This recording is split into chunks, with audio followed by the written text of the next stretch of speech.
बे गामियाव नायल' जाल' गंसेल' स्कुल दं हिसाबै भेन्सार स्कुल दं हिसाबै आरो बे गामिनिफ्राय गुबुन जायगायाव प्रभिन्सियेल स्कुल दङ नाथाय बियो बेसेबा गोजान गैयाब्लाबो माखासे गथ'फ्रा थांनायाव बिराद उसुबिदा 5 किल'मिटारनि खम जाया साहानिफ्राय मानो होनब्ला बे गामिया 4 किल'मिटारसो गोलाव 6 नं फाथाबारिया बिनिखायनो बे जोंनि 6 नं फाथाबारिनि खैरोगुरि सोलिफुबाय थानाय सरकारा जाहाथे बे जायगानि रायजो राजा आरो बे गामिनि रायजो राजानि उन्दै उन्दै गथ'साफोरनि भबिष्यतनि थाखाय सरकारि खालामोब्ला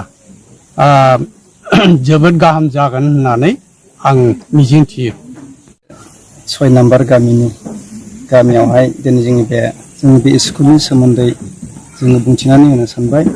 जेरै जोङो दा बेयाव गोबाव बोसोर जाबाय जेरै दा जोंनि हेडमास्टारा खोन्थाथिलांबाय जोंनि बे स्कुला 1982 आव बे गायसनजानायमोन आरो बिनि गेजेराव सोलिबोनानै दिनैसिमहालागैबो बे जोंनि स्कुला दासिमबो जोङो प्रभिन्सियेलाइज जानो हायाखै आरो जोंनि एरिया बिराद गोजान गुबुन गामिफ्रावहाय थांनानै गथ'फ्रा फरायहैनो गैयाब्लाबो 5 किल'मिटार बिदिनो गोजान जायो गथ'फ्रा थांनो बिराद खस्थ' मोनो आरो जोंनि बे गामियाव दुखिया गरिब गोजाजोब आरो बेनिखायनो जोङो बे गथ'फोरनि गासैबो माखासे हाल सालफ्रा बिराद खस्थ'नि गेजेरजों भुगिनांनानै दङ।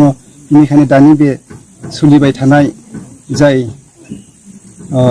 बिटिआर सरकार दा सारमोनखौ आङो गामिनि गावबुरा जानानै जाहाथे जोंनि बे स्कुल गरिब जायगाखौ अनखांहरनो आरो बेखौहाय नायसननो आरो बेखौ बे स्कुलखौ प्रभिन्सियेलाइज खालामनानै होयोब्ला जोबोद गोजोननाय मोनगौ होननानै आं सारमोनखौ आङो खावलायनो थाबाय। आगोलनि समफ्रावहाय नोंथांमोना सरकारनि खाथियाव गसर गाबनायफोर जादोंमोन गामिनि जानानै?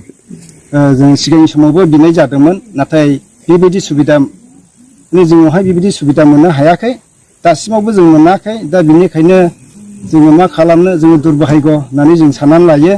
बेखायनो दानि बे सरकारनि सायाव सारमोना सोलिबाय थानाय जाय सरकार सारमोना जेन अननानै जोंनो बे स्कुलखौ मावनानै होगोन एबा अनखांगोन प्रभिन्सियेलाइज खालामनानै होगोन जोङो गोसो गोरबोजों जों बयबो रायजो राजाया आसा खालामनानै दं आरो सारमोननावहाय खावलायनाय थाबाय। दा 57 न'खराव जों गैयाब्लाबो दा बेवहाय गोबां जायोमोन माखासे बिसोरो देरनानै गुबुन स्कुलावहाय बिसोर फरायहैनो गोनां जाबाय।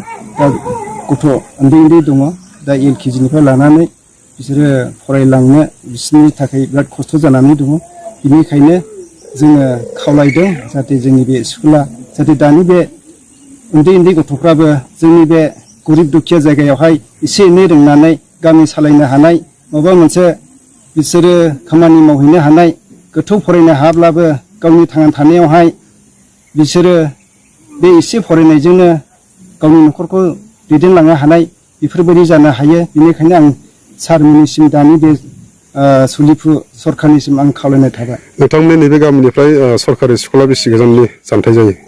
गैयाब्लाबो जोंनि बे 6 नम्बर गामिनिफ्राय 5 किल'मिटार 4 किल'मिटार बेफोरबायदि गोजान जायो। दा बिराद गोजान जायो बेखायनो अखानि समाव बिसोर गथ' गोरलैफ्रा थांनो हाया माब्लाबा बारहुंखा माब्लाबा अखा माब्लाबा लामानि प्रब्लेम माब्लाबा फिसा दालां दङ बेफोराव बायनानै थायोब्ला बिसोरो बारस'लांनो हाया बिमा बिफाबो बिसोरखौ लायस' फायस' खालामबाय थानो हाया मानोना न'खराव गैयै हिसाबै गावनि खामानिखौ मावनो न'खरनि जानायखौ मावनो ना बे गथ'फोरखौ लांलाय लाबोलाय खालामनो बेफोरबायदि अबस्था जायो।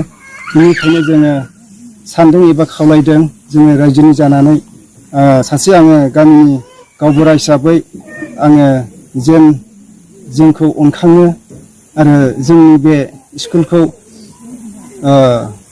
गोसोखांनानै प्रभिन्सियेलाइज खालामनानै होयो आङो बेखौ खावलायनाय थाबाय।